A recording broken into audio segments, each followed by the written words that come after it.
여러분 안녕하세요. 청소년들아 스마트하게 그린 DB를 잡아라. 오늘은 그 네 번째 시간으로서 수질오염 생태복원을 잡아라 라는 주제로 함께 공부해 보도록 하겠습니다. 저는 상명대학교의 구본학 교수입니다. 여러분 반갑습니다. 네, 오늘의 활동 내용을 간단히 소개해 보면 먼저 학습 목표를 살펴보겠습니다. 그리고 수질오염과 생태복원에 대해서 같이 알아보겠습니다.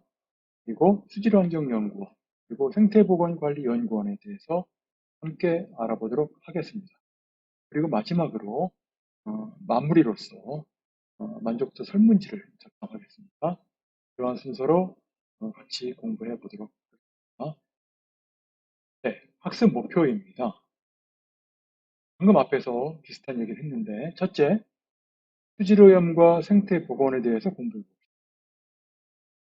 봅니다. 그죠? 두 번째, 수질환경연구원에 대하여 공부해 세 번째, 생태보건관리연구원에 대하여 공부해 봅시다.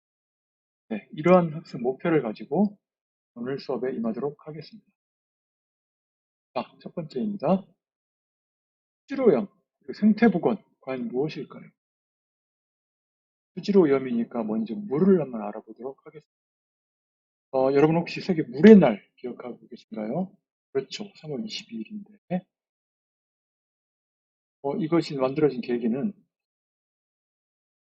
아마 여러분들이 많이 들어봤을 수 있는데 1992년도에 브라질의 리우데자네이루라고 하는 아름다운 도시에서 전 세계 정상급 지도자들이 모여서 환경 문제에 대처하기 위한 회의를 했습니다. 를 지역 이름을 따서 기후환경회의라고 하기도 하고 지도자들, 정상급 지도자들이 모여서 회의를 했다. 그래서 어스서밋, 즉 지구정상회담이라고도 부릅니다. 여기에서 많은 환경 문제들이 논의되었는데 그 중에 하나가 바로 수자원의 질과 공급에 대해서 우리가 무엇인가 보호하는 노력을 해보자 라는 의견을 모았습니다. 그래서 만들어진 것이 세계 물의 날입니다. 이 물의 날을 만들게 된 배경은 인구가 속도로 증가하고 또 경제 활동이 활발해지면서 질이 오염되고 또 여러 가지 원인에 의해서 전 세계적으로 먹는 물이 부족해졌습니다. 그러다 보니까 질이나 수량 그리고 생태계까지 무엇인가 공동의 노력을 하지 않으면 안 되는 상황이 되었죠. 그래서 만드는 것이 세계 물의 오른쪽에 보면 포스터가 있죠. 그렇죠. 포스터의 왼쪽 부분은 가물어서 땅이 지금 바짝 말라있고 심지어 갈라지고 있죠. 그리고 오른쪽 부분은 물이 가득 차 있는 그런 모습으로 그려져 있습니다. 눈에 들어오죠? 자, 이번에는 자정작용, 물의 자정작용, 그리고 수용 능력에 대해서 생각해 보도록 하겠습니다. 아마도 여러분이 이번 프로그램을 통해서 이 자정작용, 수용 능력, 자정 능력 이런 말을 많이 들어봤을 텐데 그래서 충분히 이 개념은 이해하고 있을 거라고 생각합니다. 간단하게 기억을 더듬어 보는 의미에서 자정작용이란 무엇일까요? 그렇죠. 물이 스스로 오염물질을 정화하는 그런 현상을 말합니다. 이때 이 정화 능력은 수용 능력의 범위 안에서 자정작용을 하게 됩니다. 수용 능력이라는 것은 영어로 캐링 커패시티라고 하는데 꼭 물이 아니더라도 어떤 생태계가 자정작용을 할 수 있는 능력의 범위를 말합니다. 즉, 이 수용 능력 안에서는 어떤 오염이 되어도 스스로 생태계가 극복해서 자정작용을 할 수 있고요. 그것을 넘어서면 굉장히 어렵다는 얘기죠. 즉, 많은 시간과 비용이 필요하다. 그런 얘기입니다. 이걸 간단하게 다시 정리해보면 오른쪽에 있는 것처럼 수용 능력보다 많은 오염물질이 유입되면 자정작용을 상실하게 되고 수질이 저하되고 또한 그 속에 살고 있는 수중생물, 거기 예를 들어서 물고기도 있고 뭐 식물도 있죠. 등등. 이렇게 물속에 살고 있는 물속 생물들한테 악영향을 줍니다. 물론 사람한테도 있고 이런 현상을 수질 오염이라고 부릅니다. 네, 이번 약간 법적으로 한번 살펴보겠습니다. 따분하지만 자, 우리나라 환경에 대한 총괄 가장 상위법 대장법은 환경정책기본법입니다. 여기에서 환경오염을 무엇이라고 정의했냐면 사업활동 및 그 밖에 사람의 활동에 의하여 발생하는 오염, 수질오염, 토양오염, 해양오염, 방사능오염, 소음, 진동, 악취, 일조 방해 같은 것들을 포함한다. 그리고 이러한 것으로 인해서 사람의 건강이나 환경에 피해를 주는 상태다라고 정의를 내리고 있습니다.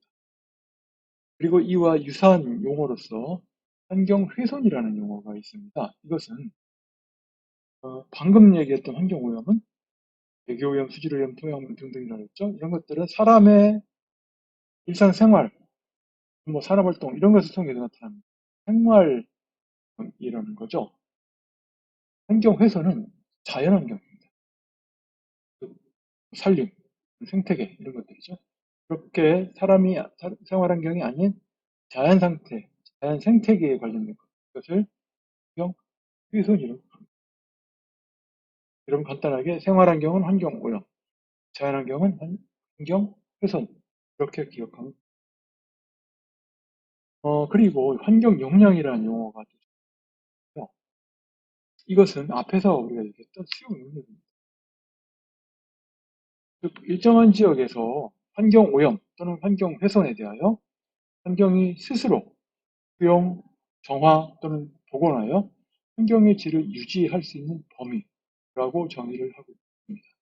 그렇죠? 환경오염과 환경훼손, 즉 생활환경에 대한 환경오염, 자연환경에 대한 환경훼손 모두를 환경용량이라는 용어로 네, 이번에는 물환경보전법 살펴보면 몇 가지 용어들이 있는데 그 중에 두 가지만 보겠습니다. 점오염은, 점오염은. 점오염은 무엇일까요? 그렇죠, 점. 특정한 위치가 정해져 있는 거죠. 예를 가정, 공장 이렇게. 그래서 그 점은 여러분이 알고 있는 바로 그 점입니다. 포인트. 그 점 오염을 포인트 소스라고 합니다. 명백하게 알 수 있는. 그래서 뭐 집이든 공장이든 폐수가 발생이 되면 어떻게 합니까? 관에 묻은 하수관을 따라서 그대로 끌어내죠. 어디로 가죠? 하수처리장을 갑니다. 여기서 정화를 시킨 다음에 여러 단계를 거쳐 정화를 시킨 다음에 다시 흘러내려 보내죠. 그렇게 명확하게 관리를 할 수가 있어요. 예측이 되죠. 이게 어느 시기 되면 얼마큼 배출이 될 거다. 어느 시기 하면 어느 정도 좀 적게 나올 것이다. 좀 더 많이 나올 것이다. 이런 것들이 예측이 된다는 거죠. 비점 오염은 점이 아닌 비점, 즉 넌 포인트죠. 그래서 비점 오염은 넌 포인트 소스라고. 여기서는 아까 점 오염은 명확하게 정해져 있다 그랬죠. 근데 여기 비점 오염은 그것이 아니라 토지용, 넓은 토지입니다. 그래서 도시 전체, 도로, 농경지, 뭐 산림, 편지, 공사장 이런 곳 이렇게 넓은 곳입니다. 여기서 어느 지점에서 흘러나올지 모르죠. 넓게 나오죠. 비가 오면 같이 쓸려 내려오고 이런 것. 이렇게 불특정 토지용처럼 넓은 공간에서 불특정하게 오염원이 배출됩니다. 오염물질이 그러한 오염 출원을 점 오염원이라고 부릅니다. 네, 법적인 걸 살펴봤는데 그 정리하면 여기 똑같이 나왔죠. 지금 점 오염과 비점 오염 이미 여러분들은 뭐 그전에도 알고 있었을 것 같고 다시 법을 살펴봤죠. 같은 얘기입니다. 그 다음에 몇 가지 수질오염 원인들이 있는데 이 부분도 뭐 여러분들이 거의 상식적인 수준에서 알고 있는데 네? 간단하게 보고 넘어가겠습니다. 생활화서 그렇죠. 집에서 그것들은 그 식품의 가공 과정에서도 나옵니다. 공장, 산업 발전 과정에서 그래서 그다음에 또 다른 형태로 중금속 오염과 합성세제, 농약 이런 말들이 있는 중금속은 그렇죠. 여러분이 배우고 있는 원소기호 중에서 좀 숫자 높은 중금속이죠. 그래서 분, 납, 카드뮴, 소듐 이런 것들입니다. 그리고 밑에 있는 합성세제, 농약, 살충제죠. 이것도 비슷한데 거기 써 있는 뭐 PCB, DDT 그런 것들은 이게 체내에 어떤 원인에 의해서 체내에 들어오면 얘가 배출이 잘 안 되고 그대로 축적이 됩니다. 그러면 여러분이 아예 배운 그 어기연세, 생산자, 소비자, 소비자도 1차 소비자, 뭐죠? 2차 소비자, 3차 소비자. 이런 먹이연세 과정을 따라서 상위단계로 올라가면서 먹히니까 올라가면서 점점 축적이 됩니다. 아까 빠져나지 못한다 그랬죠? 축적이 되면은 최상의 포식자, 사람이라든가 어떤 큰 새, 아니면 어떤 상위단계 뭐 맹수들 이렇게 최상의 포식자들이 몸속에는 상당히 고농도로 농축된 게 남아있는 거예요. 생각해보세요. 나는 내가 좋아하는 먹이를 먹었을 뿐이에요. 근데 내가 중금속이나 뭐 농약을 먹는 건 아니죠.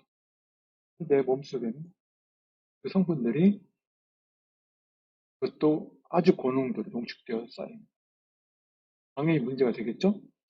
그래서 한 5, 60년대 뭐 70년대 초기까지는 이 원인을 알지 못했어요. 그냥 아파. 몸이 막 뒤틀리고 아파. 병원에 가도 모르죠. 그래서 이것을 연구를 해보니 지금 얘기했던 잔류성, 분해되지 않고 체내 축적이 되는 그런 성분에 의해서 고농도 농축이 되어서 문제가 생겼다. 이것과 관련해서 여러분이 꼭 기억해야 될 책이 하나 있는데, 그렇죠. 떠오르죠? 레이첼 칼슨이라는 요리학자가 쓴 침묵의 봄. 침묵의 봄. 봄이니까 꽃 피고 새들이 날아와야 되죠. 울고 웃고 시끄럽게 해야 되는데 조용한 거예요. 왜? 새가 안 왔으니까. 왜 안 올까? 그렇겠죠. 죽은 것도 있겠고 또는 문제가 있으니까 다른 데로 갈 수도 있겠죠. 그래서 레이첼 칼슨이라는 여류자가 조사를 해봤습니다. 그랬더니 바로 지금 밑에 DDT라고 써있죠. DDT에 관련 DDT 커서 문제를 보이시나요? DDT가 만병통치제로 있는 살충제인데 농약입니다. 이 살충제는 어디서 써요? 사람한테 썼습니다. 그러다 보니까 축적이 되어서 점점 농축이 돼서 지금 얘기했던 그런 문제가 발생한 거예요.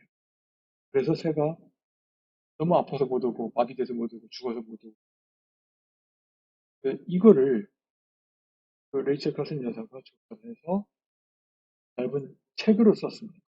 침묵의 범위죠. 뭐 읽어본 사람 알겠지만 두텁지 않죠?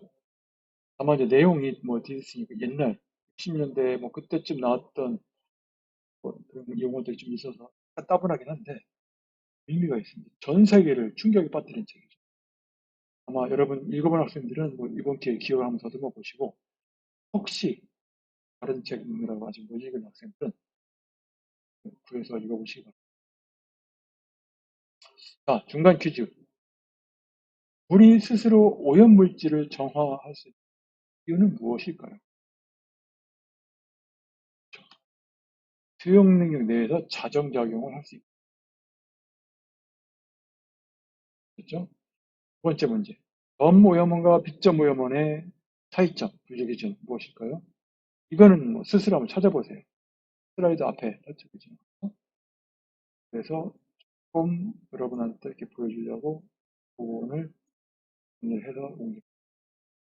다 알고 있겠죠? 넘어가겠습니다. 이번에는 지표에 대해서 알아보겠습니다. 인덱스라고. 수지름이 됐느냐 안 됐느냐를 어떻게 판단하느냐는 거죠. 우선 간단하게 눈으로 볼 때 맑고 깨끗한 물은 오염이 안 됐겠죠. 근데 보면 뭐 물이 좀 이렇게 시각적으로도 안 좋거나 뭐 이렇게 판단할 수 있는 게 있습니다. 또는 거기에 살고 있는 생물들, 그래서 물고기가 원래 맑은 물에만 사는 물고기가 잘 살고 있다. 그럼 물이 상당히 수질이 깨끗한 거죠. 그런데 어느 날 갑자기 걔네들이 다 없어지고 좀 오염된 그런 물에서 사는 물고기들이 살고 있다. 그러면 오염되었구나 판단할 수가 있습니다. 간단하죠. 근데 왜? 이렇게 판단하는 것들은 정확한 수치라든가 이런 게 없죠. 대략적으로 판단을 가능하죠. 그래서 밑에 써 있는 pH, pH라고 합니다. pH. 그냥 편하게 pH로 하겠습니다. BOD, COD, SS, DO, DNTP 등등. 이런 것들을 기준으로 얘네들이 얼마큼 수치가 돼. 이 수치를 이제 판단하는 거죠. 측정을 했더니 수치가 나왔다. 그 수치가 얼마니까 얘는 오염되었다, 덜 되었다, 많이 되었다, 깨끗하다, 맑은 물이다. 이렇게 알 수 있다는 것이죠. 그걸 지표라고 합니다. 간단하게 한두 개 보면은, 자, 수소이온 농도 pH, pH죠. 그럼 pH 7, pH 7이면 중성이라고 가장 좋습니다. 이거보다 숫자가 작으면 산성이고 숫자가 크면은 이 산성 같은 경우에 그 자체가 죽이지를 못하지만 생리적 기능을 약화시킵니다. 그래서 중성, 즉 pH 7을 유지. 네. 문제는 자연계에서는 약간 다르다는 거죠. 어떻게 다르냐면 우리가 이제 크게 이제 오염되지 않은 일반적인 대라고 가정하고 이 대기 중에는 CO2가 포함되어 있죠. 극히 적은 양이지만 CO2가 포함되어 있습니다. 그 외에 뭐 다른 것들도 뭐 있겠지만 이 CO2가 어떤 그런 경우에 뭐 예를 들어 빗물 또는 그 대기 중에 있는 물 이런 것들과 반응을 합니다. 이렇게 해서 반응을 해서 산성 물질에 산화물이 됩니다. 그때 그렇게 해서 이제 땅으로 떨어집니다. 근데 지금은 이제 오염되지 않은 상태로 했죠. 그래서 재보니까 5.6 또는 5.65라고 합니다. pH pH가 오염된 게 아니고 그냥 있는 그대로 자연 상태입니다. 그래서 그것을 자연적 중성이라고 합니다. 그보다 더 산성일 때, 뭐, 6, 7 이렇게 내려, 5, 4 이렇게 내려갈 거죠. 잘못되겠습니다. 이런 것을 산성, 자연적 중성을 넘어섭니다. 이렇게 빗물이 그 정도의 pH를 나타낼 때 산성비라고 합니다. 5.6을 기준으로 5.6은 자연적 중성이고 그거보다 더 심할 때 산성비. 용전산소라고 하는 것은 이거를 DO라고 하는데 물속에 녹아져 있는 산소의 농도입니다. 대기 중에도 산소가 있죠. 이것이 물속에 들어가면 녹아서 물속에 있는 생명체에 해줍니다. 또는 물속에 있는 식물성, 조류, 수생식물 이런 것들에 의해서 광합성을 해서 산소를 생산합니다.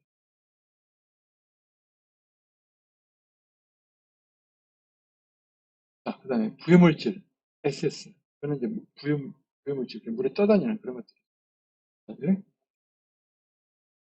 또 하나 중요한 게 BOD, COD입니다. BOD, COD는 여러분이 아마 많이 들어봤을 텐데, 먼저 BOD는 이제 생물학적 산소 여부랑 또는 생화학적 산소 여부.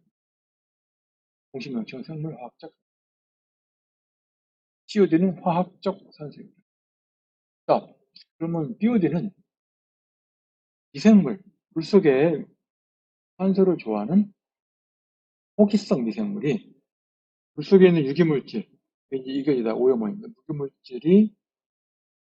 유기물질을 분해를 하죠.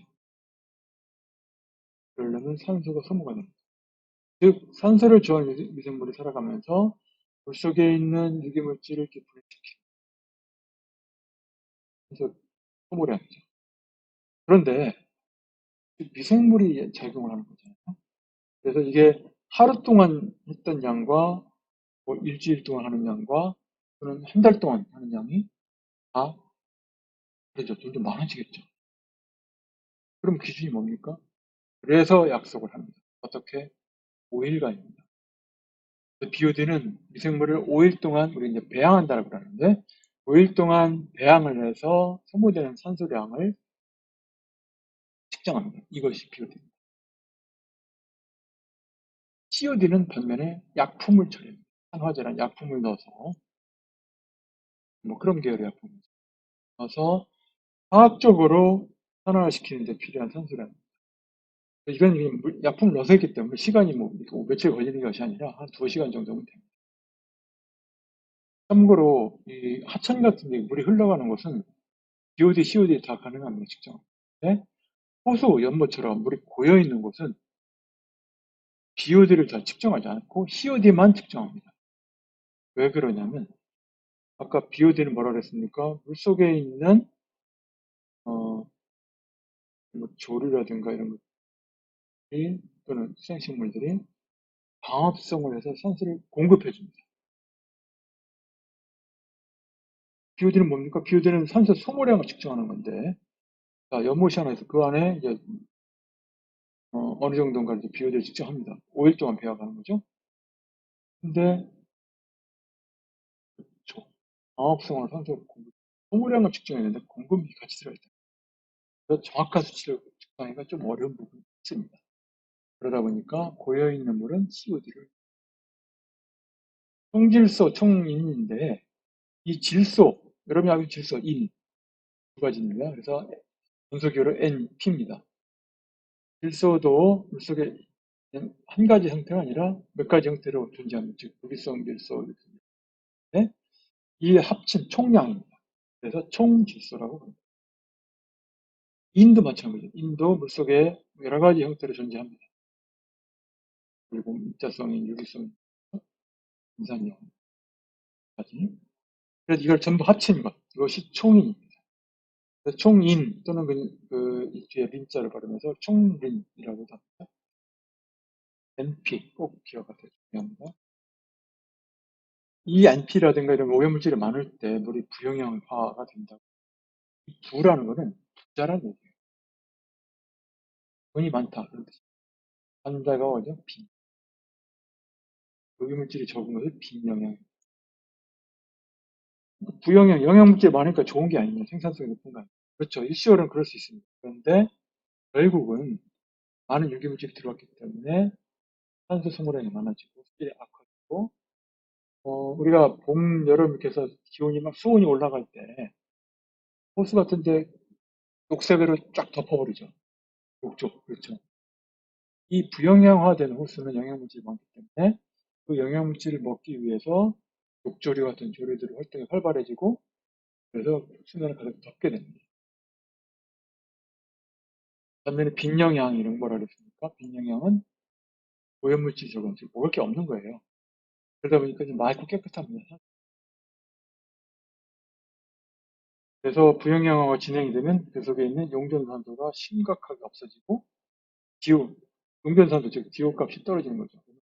보통 맑고 깨끗하면 한 8, 9 정도 되는데 내려갑니다. 7, 6, 5 내려가서 5, 4 정도 내려가면 이제 그때부터는 심각한 거죠. 뭐한 3, 2 내려가면 이제 죽어버립니다. 네? 그래서 갑자기 물고기가 떼죽음 됐다. 원인이 여러 가지가 있는데 기호값이 같이 뚝 떨어진 경우도 있습니다. 자, 이제는 수질오염 그럼 어떻게 할 거냐? 예방해야죠. 생활 속에서 실천합시다.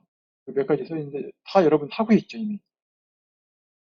애완동물에 뭐 포장마차, 아파트 세탁기를 앞베란다가 아닌 뒷베란다 사용들이 있습니다.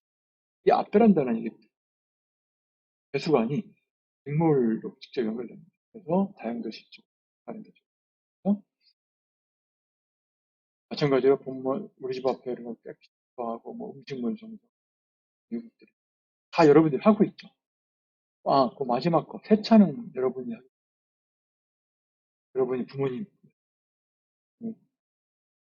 세차장이에요. 자, 이번에는 수질정화 습지에 대해서 한번 보겠습니다. 아까 앞에서 빗점오염원 얘기를 하면서 이 빗점오염원은 논포인트 즉 명확하지 않기 때문에 발생 오염물 배출원이 명확하지 않기 때문에 넓게 퍼져 있다 그랬죠. 도시, 길, 공경지, 공장, 공사장 이렇게 퍼져 있습니다. 그래서 물이 이렇게 비가 오면 이렇게 한꺼번에 같이 내려옵니다. 그래서 비가 안 오면 도에 방치되어 있을 때도 많죠. 그러다 보니까 한꺼번에 쭉 내려오는 걸 일일이 관으로 잡을 수가 없습니다. 그래서 습지를 만들어줍니다. 그래서 거기로 통과를 시킵니다. 습지 안에서 며칠간 머무르면서 정화가 되고, 그리고 필요하면 2단, 3단으로 갑니다. 3단 정도로 해서 하는 게 때문에 그래서 습지가 여러 가지 종류가 있지만 지금 말한 것처럼 수질 정화 목적으로 하는 것을 수질 정화 습지라고 합니다. 수질 정화 습지는 왜 필요한가? 방금 앞에 얘기했죠. 직접 오염물 같은 것들을 이제 한꺼번에 처리를 하기 위해서 비가 오면 특히 많이 배출됩니다. 그래서 습지를 전부 받아야 되는 겁니다. 그랬다가 그것을 이제 습지 안에서 스스로 정화작용을 하고 흘려보내는 거예요. 습지 기능 여기 몇 가지 대충 써놨는데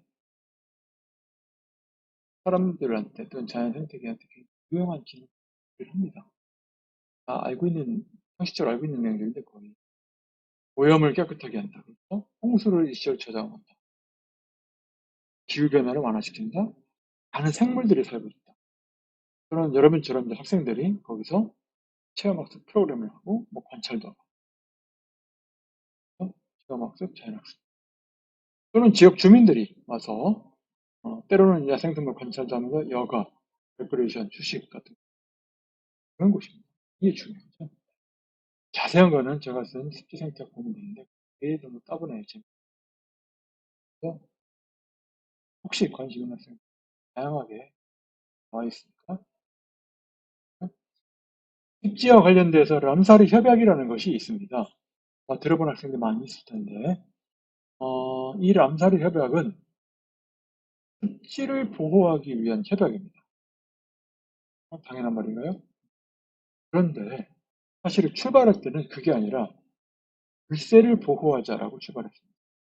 즉 소중한 멸종 위기에 연처는 물새들이 많은데 얘네들 지키자라고 이제 전 세계 사람들, 연구자들, 학자들도 보이고 정부에서 보이고 해서 회의를 몇 차례 했습니다. 그래서 물새를 지키려다 보니까 물새가 왜 없어지나를 알아야 되겠죠. 그래서 연구를 해보니 뭐 사람들이 총을 쏴서 사냥을 해서 죽이기도 하고 또는 정거해져서 죽기도 하고 또는 그 위에 상위 뭐 다른 게 잡아먹기도 하고 여러 가지 원인이 있었던 거예요. 그런데 그 중에 제일 중요했던 게 가장 영향이 컸던 게 그렇죠. 집이 없는 거예요. 집이 없어져 버린 거예요. 여러분 생각해보면 여러분 살고 있는 집이 갑자기 없어지면 어디로 갑니까? 떠들다가 돈 많이 벌어 집 하나 살 수도 있겠지만 떠드는 거죠. 물새도 마찬가지죠. 내가 살고 있는 집, 서식지가 없어지니까 일단은 다른 데로 가겠죠. 거기도 없어지고 이렇게 하다 보니까 나중에는 점점점 줄어들게 됩니다. 그래서 물새를 지키자라고 모임 장소가 은혜를 거듭하다 보니까 결국은 물새 서식지, 즉 습지를 지키자라고 한 겁니다. 그래서 공식 명칭이 거기서 있죠. 물새 서식지로서 특히 국제적으로 중요한 습지에 관한 협약. 습지협약이라고 명시되어 있긴 한데 앞에 보면 물새 서식지라는 말이 붙어있죠. 수식어로. 그렇습니다. 71년도, 1971년 이란의 조그만 도시 람사르에 지도있고요. 이 지도를 보면 카스피해라고 큰 바다 같은 호수가 있습니다. 그렇고 옆에 붙어 있습니다. 우리나라는 97년도에 101번째로 가입했습니다. 의미가 있죠? 101번째. 좀 있어 보이죠? 네, 그리고 이제 2008년도에는 이게 이제 한 2년 전 간격으로 당사국 총회를 개최를 합니다. 돌아가면서 나라를. 우리나라에서는 2008년도에 당사국 총회를 개최했죠. 그리고 이제 그때 저도 몇 가지 프로그램을 거기서 운영을 했었습니다.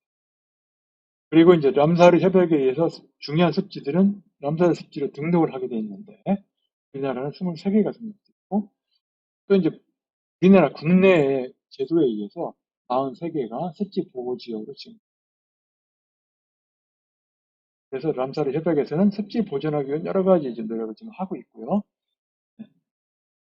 그만큼 습지가 생태적으로 중요하다. 보존하자, 뭐 그런 얘기입니다. 이 표는 우리나라에서 람사르 습지를 지정된 등록된 습지 목록입니다. 다 외울 것 같고, 먼저 한두 개만 기억해 보면은 가장 먼저 생긴 것이 97년도에 람사르 협약에 가입되었다 그랬죠.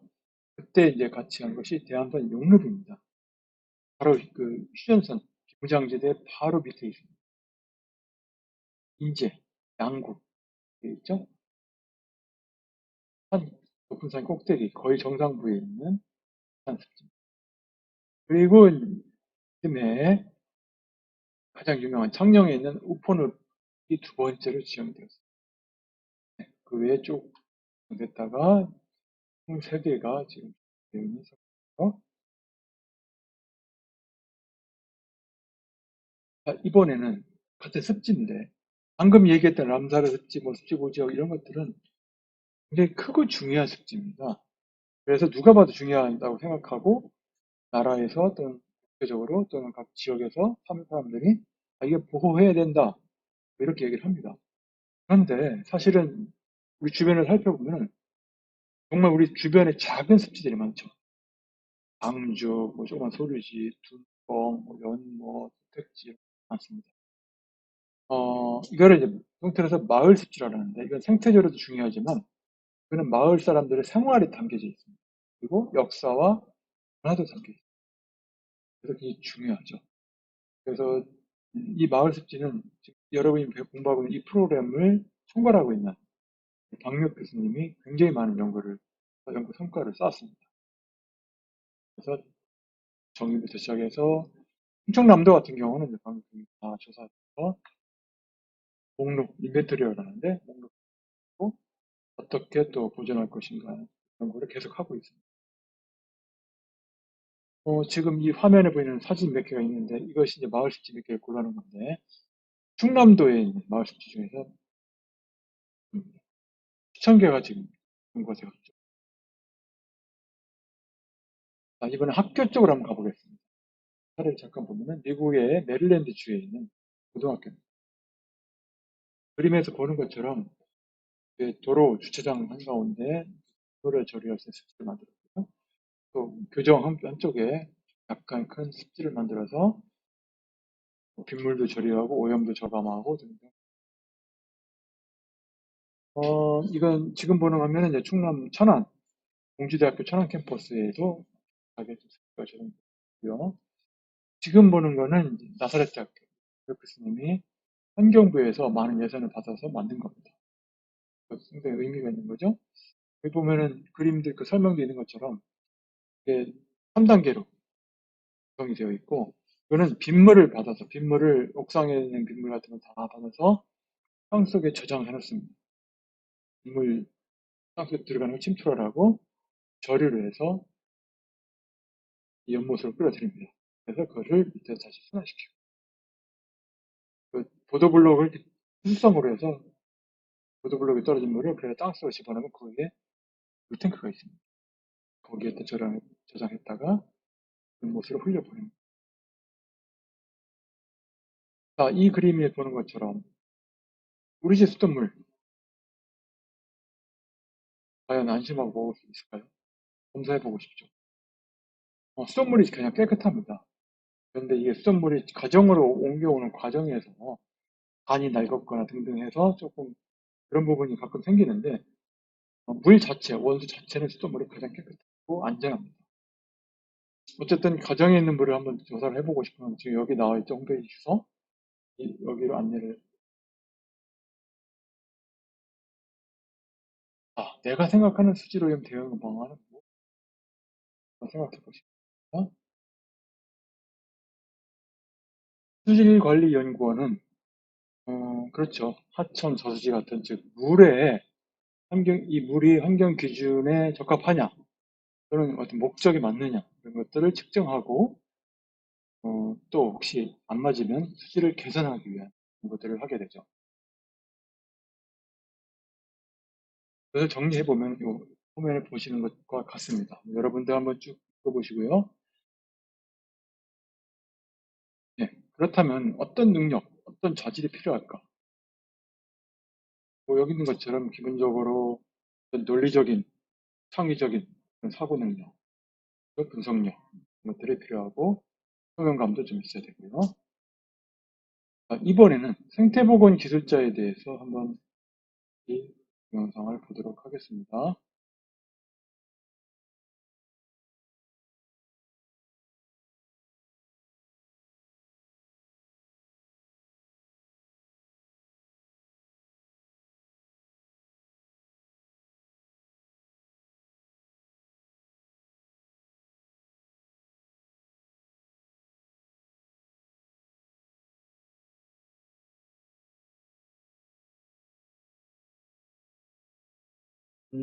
생태보건 기술자는 방금 동영상에서 잠깐 본 것처럼 우리가 어떤 그 인위적이거나 자연적인 원인에 의해서 생태계가 훼손될 수가 있죠. 그래서 사업을 할 때 어느 정도 훼손에 영향을 미칠 것인가를 좀 조사를 하고 생태계가 훼손되지 않도록 하는 그런 연구들을 하게 됩니다. 결국 이 자연환경을 보존하고 생물 서식지를 원래대로 되돌리기 위한 보건 사업이라고 있겠습니다. 그거를 좀 더 정리해 보면은 화면에 보는 바와 같습니다. 으로 읽어보기 바라고요. 어떤 능력과 자질이 필요할까? 뭐 비슷합니다. 그래서 기본적인 이론적인 지식이 당연히 필요하겠고요.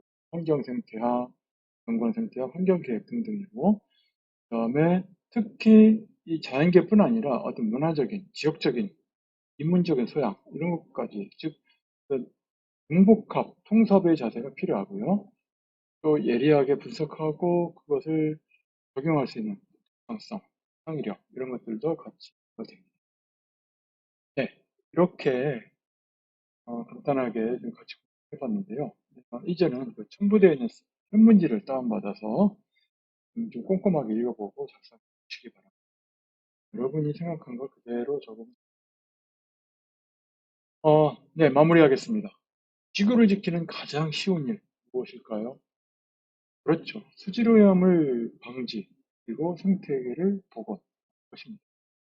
그래서 우리는 이제부터는 수질오염과 생태 복원에 대해서 자신 있게 이야기할 수 있습니다.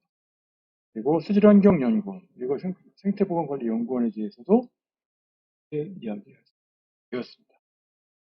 예, 청소년들아 스마트하게 그린 DEP를 잡아라. 오늘 그 4주차 수질오염 생태복원을 잡아라 라는 주제로 함께 공부해 보았습니다. 여러분 수고 많으셨습니다.